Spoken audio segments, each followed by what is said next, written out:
International news and information. This is BBC World.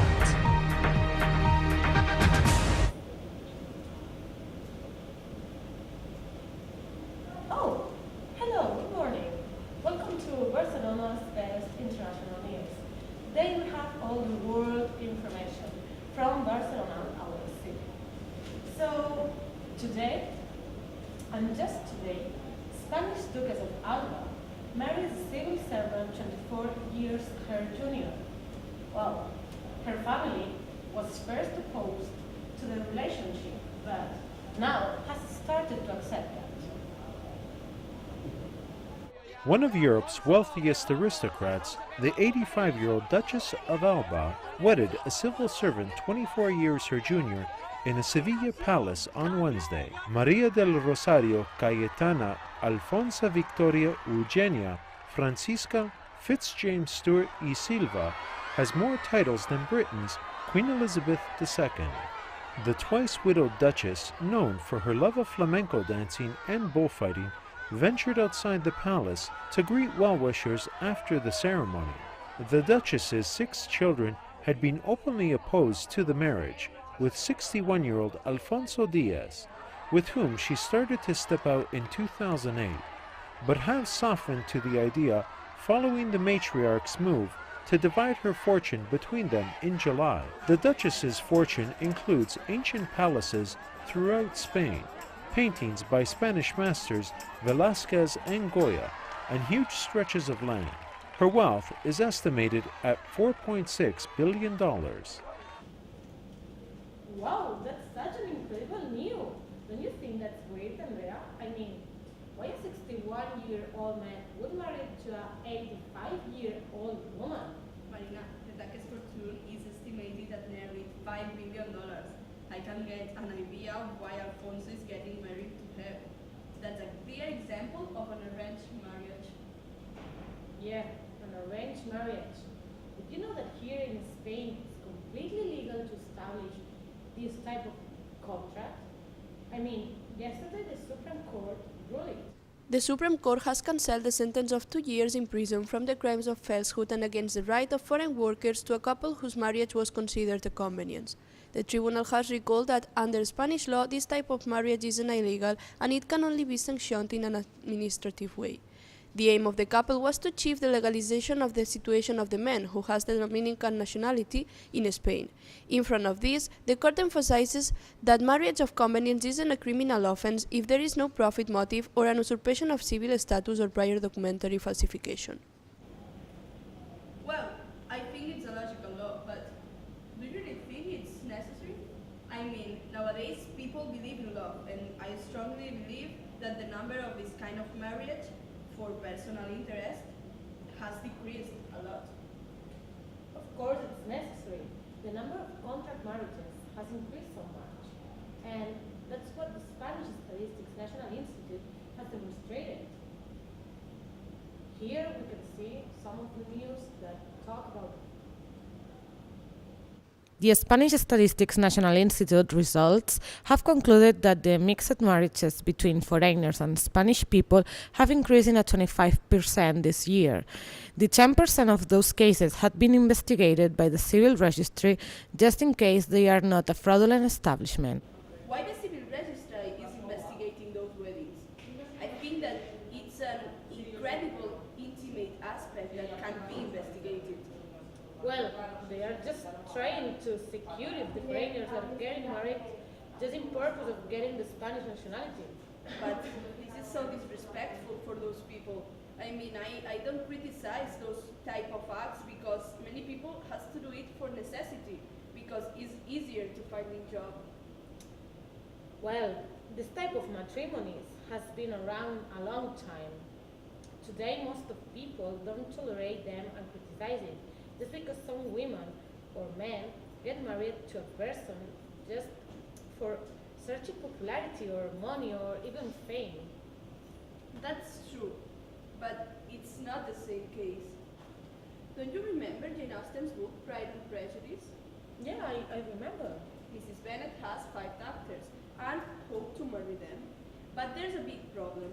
There isn't much fortune to go around.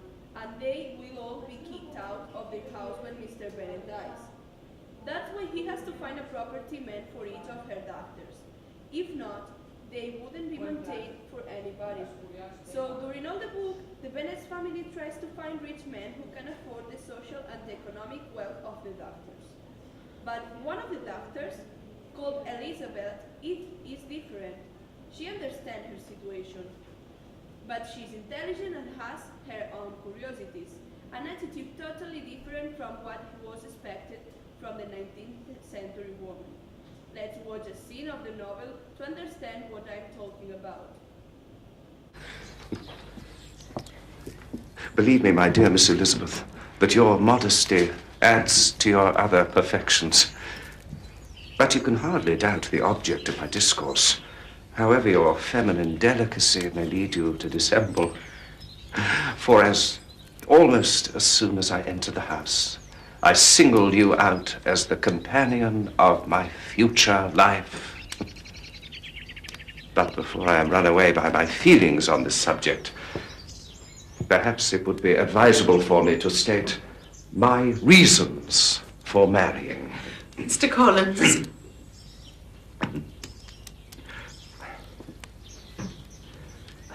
My reasons for marrying are, first, that I think it a right thing for every clergyman to set the example of matrimony in his parish. Secondly, that I am convinced it will add very greatly to my happiness. And thirdly, which perhaps I should have mentioned first, that it is the particular recommendation of my noble patroness, Lady Catherine de Bourgh. Mr. Collins, she said, you must marry. Choose properly, she said. Choose a gentlewoman for my sake, and for your own, let her be an active, useful sort of person, not brought up too high. Find such a woman as soon as you can. Bring her to Hunsford, and I will visit her. And your wit and vivacity, I think, must be acceptable to her, when tempered with the silence and respect which her rank will inevitably excite. Yes. So much for my general intention in favor of matrimony. Now, as to my particular choice. My dear cousin, being, as I am, to inherit all this estate after the death of your father, I could not satisfy myself without resolving to choose a wife from among his daughters. And now, nothing remains but to assure you in the most animated language of the violence of my affections. Mr. Collins, please. To fortune, I am perfectly indifferent. I am well aware that £1,000 in the 4% is all you may ever be entitled to. But rest assured, I shall never reproach on that score when we are married. You are too hasty, sir. You forget that I have made no answer. Let me do so now. I thank you for your compliments. I am very sensible of the honor of your proposals, but it is impossible for me to accept them.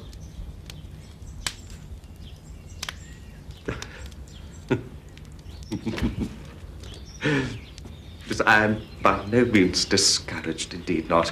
I understand that it is usual with young ladies to reject the addresses of the man they secretly mean to accept when he first applies for their favor, and therefore I shall hope, my dear cousin, to lead you to the altar before long. Upon my word, your hope is an extraordinary one in view of my declaration. I was perfectly serious in my refusal. So, in that scene, Mr. Collins, Elizabeth's cousin, makes a marriage proposal to the Bennet's daughter, but she rejected from the very beginning. Yes, that's true. He has 3 reasons to get married with his cousin. Firstly, because he is a clergyman and he has to be a good example for his parishioners. Secondly, because he would add greatly to his happiness. And finally, because his patroness, Lady Catherine de Bourgh, advised and recommended to him. Not to her. Yes. Sure. Notice that in all the scene, it's not mentioned Elizabeth's will. I mean, it's true that she doesn't accept the proposal, but still Mr. Collins doesn't ask her what are her thoughts. What does she really want to life? And of course, for him, it doesn't matter if she's not in love or if she likes him. It's just a contract. The proposal turns around his interest and his person, and it is made like a favor to the future life of Elizabeth. But thinking now, do you think nowadays our society has improved a little bit in that aspect? Because I really think that we still live in a patriarchal society. Well, yes, we still live in that type of society, but women has more independence, we have rights, and we have more freedom. Especially here in our continental world, I mean Europe, Asia, North America, and these places. Nowadays we are not objects of our fathers and later from our husbands.